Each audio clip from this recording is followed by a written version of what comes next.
the popular narrative on MSME, which projects them as firms that are broadly in distress, firms which are finding it hard to survive, interestingly, the firms in our survey have shown not just resilience, but also resurgence in growth. The firm performance has improved in terms of their profit margins. There has been a bit of hiring, which is really interesting because this whole narrative about employment, I think it's been quite, it's more to be on the downside, while our survey shows that over the last 2 to 3 years, firms have hired.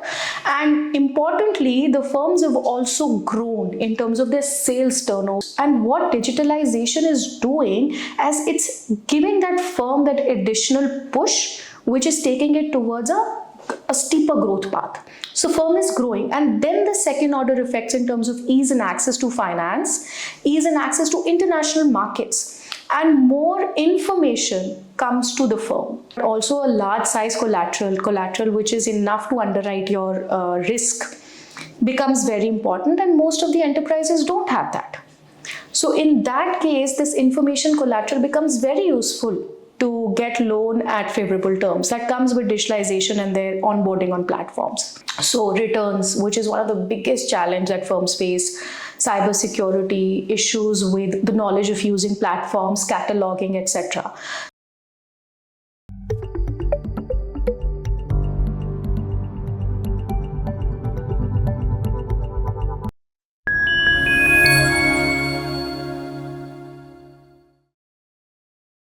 Welcome to the ICRIER podcast. Today we have with us Dr. Tanu Goyal, who is in the Growth, Employment and Macro team of ICRIER. She's been with ICRIER for more than 15 years and is a senior fellow. She has just brought out a report on MSMEs, which is an area of immense interest to everybody following the Indian economy because of the huge presence it has in employment, in exports, and everybody wants to know what has happened with this sector after the COVID shock.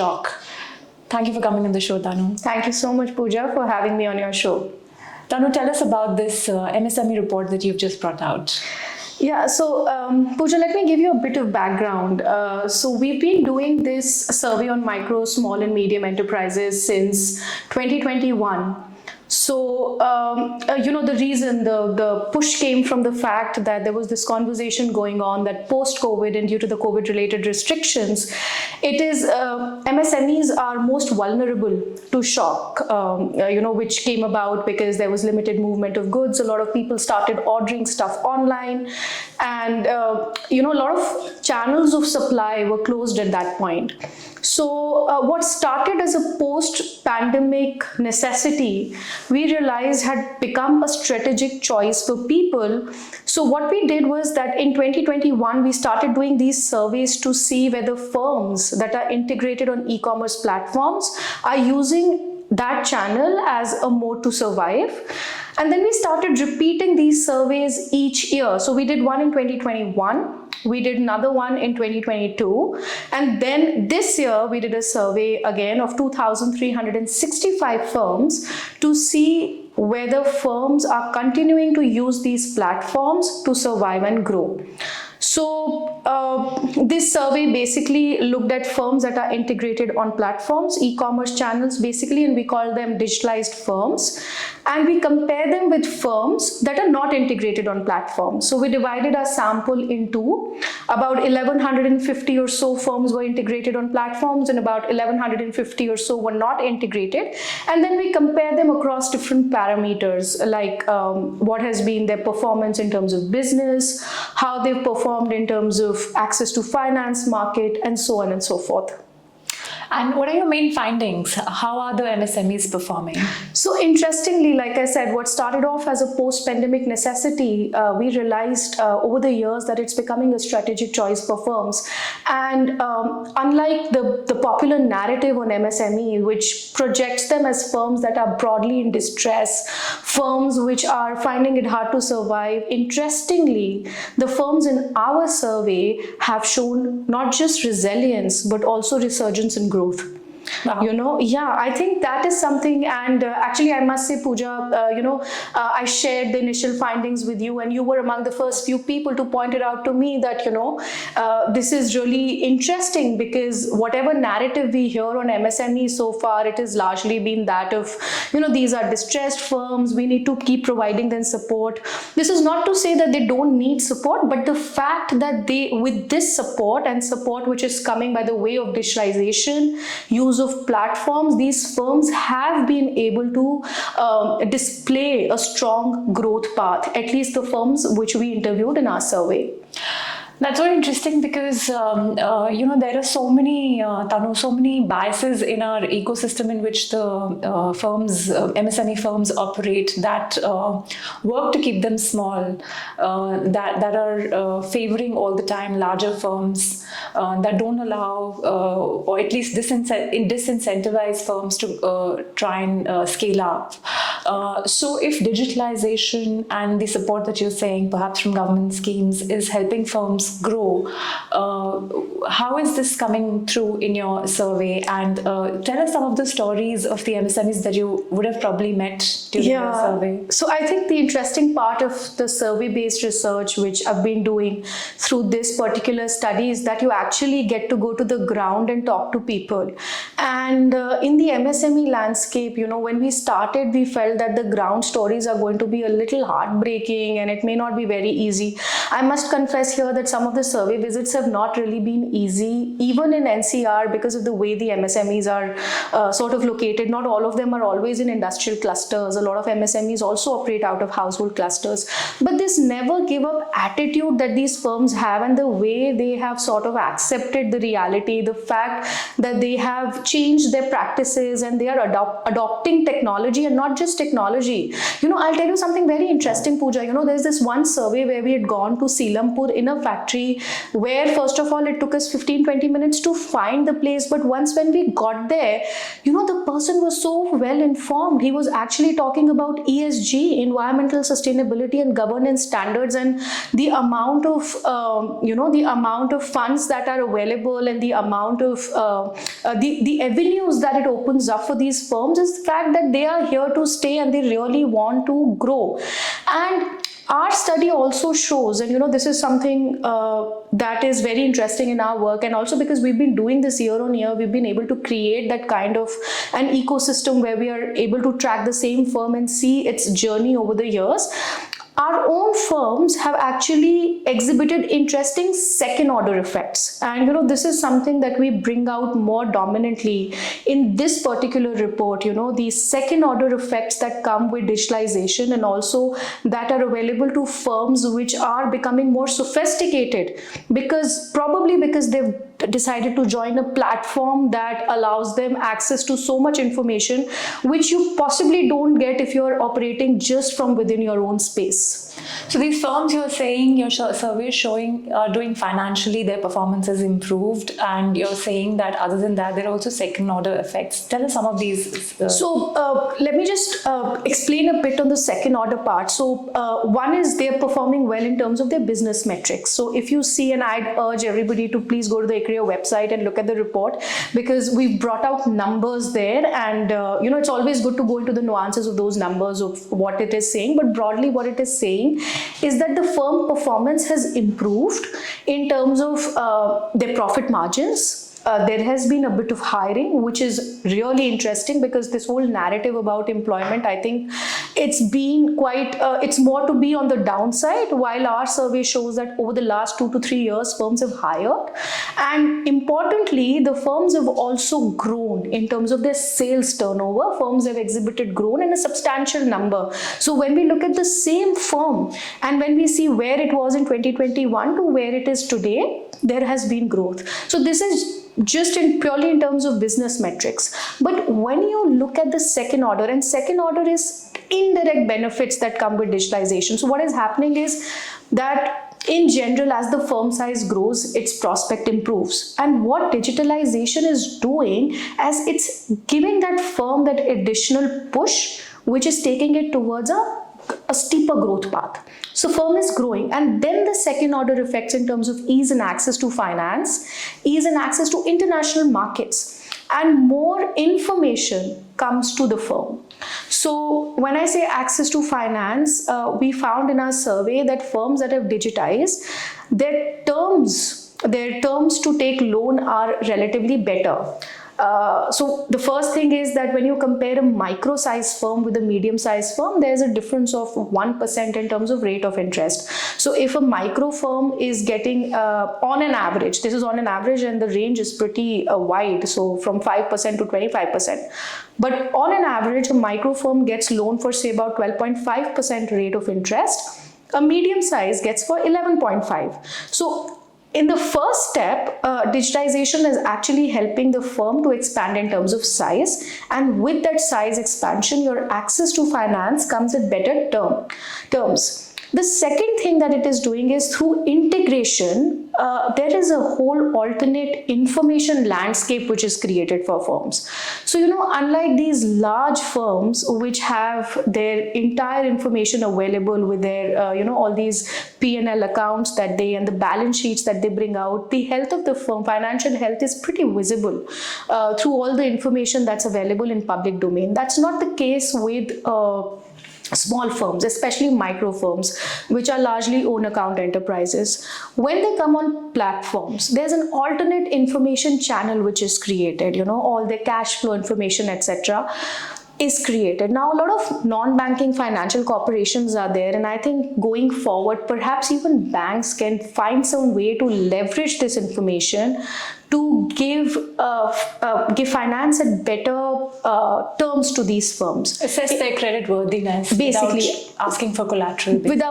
So that's the next point, which is, if you look at the recent survey which the Ministry of Statistics and Program Implementation MSME has come out with, which is the annual survey of unincorporated sector enterprises, and it is very good that survey is being done year on year and the data is made public, because they are capturing unincorporated sector enterprises in about more than 70 million firms, and it gives interesting data on their their assets, their gross value, though these are unincorporated sector, but some interesting data, internet usage, etc. So there it shows that about 2 to 3 lakhs, if I'm not wrong, is the average size of asset with unincorporated sector enterprises annually. So imagine if you need a loan of say 10 lakh rupees, and if you don't have enough assets to put as collateral, what would be your terms first of all?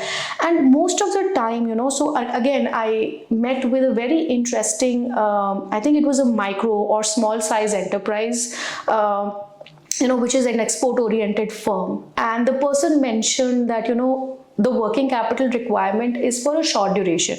So it's for say about 2 to 3 months. And sometimes if they get multiple orders that they have to fulfill, they have to take this loan over and over again. So in the same month. So if they take loan once at say 15%, then the next loan, the rate of interest, because their collateral is already given to the previous loan. One, they don't have collateral, then they have an unpaid loan. The rate of interest becomes really high.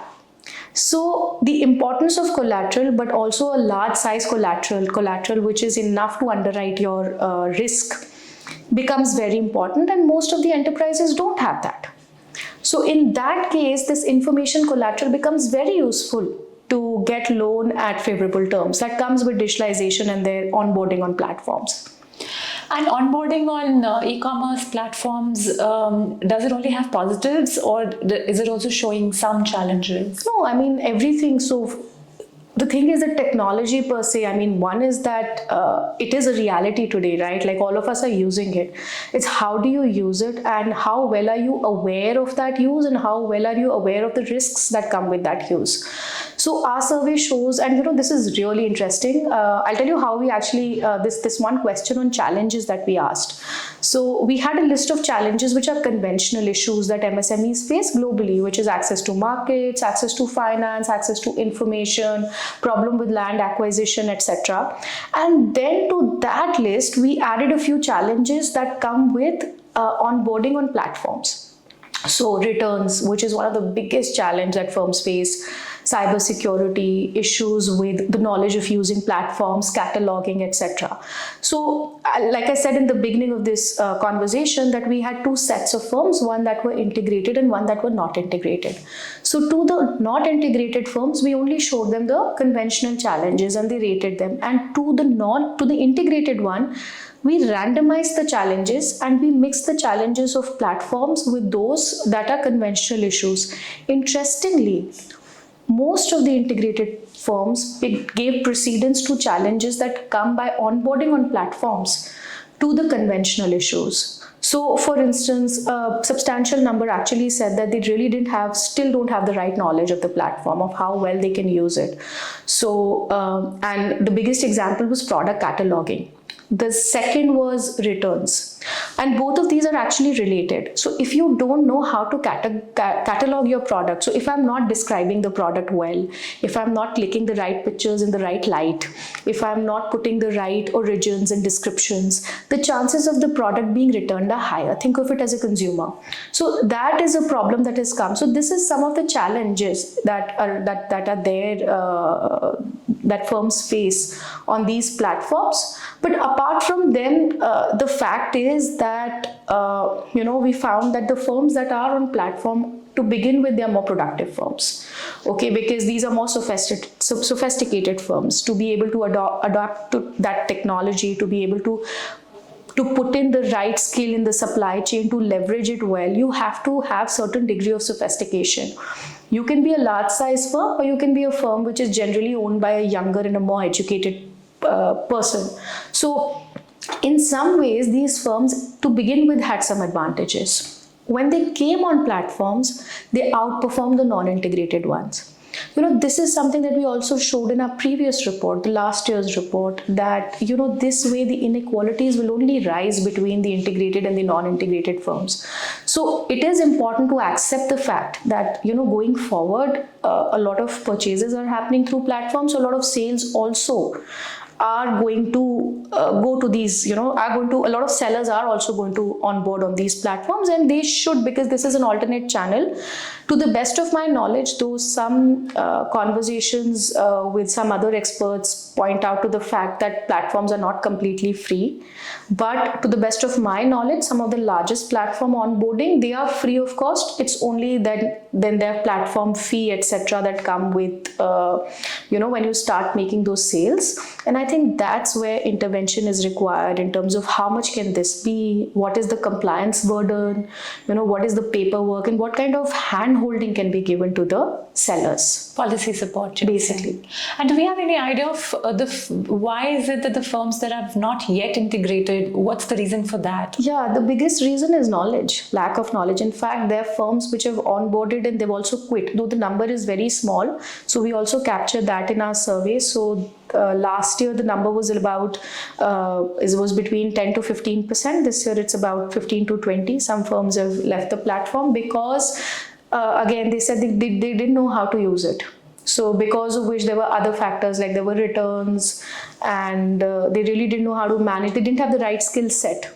It's not an easy world to deal. It's not actually, the difference is, I'll give you my own example. This is an example of every household. As consumers, it's so easy for us to order stuff on e-commerce platforms, right? Like we're ordering it all the time. And every time our parents have to do it, they call you and they want to just make sure that, they're doing the right thing. So one is obviously a generational thing, and this is something that is coming from the seller perspective also, that our survey shows that most of the people, a majority of the firms that have decided to integrate on platforms are owned by younger and more educated owners. So one is obviously the fact that you have to get used to it and you have to have a certain kind of I don't know if skill is the right word, but acceptance and attitude for technology to sort of get onboarded. And then obviously you have to keep assuring yourself that I'm using it the right way. I have not given more information than required. I've not given less information than required. So all of that. And I suppose to your survey, a very important factor would be the selection of the sample Yeah. and the methodology. Yeah. So I must say that we've been doing this since 3 years, and we've spent a lot of time in deciding our sample frame.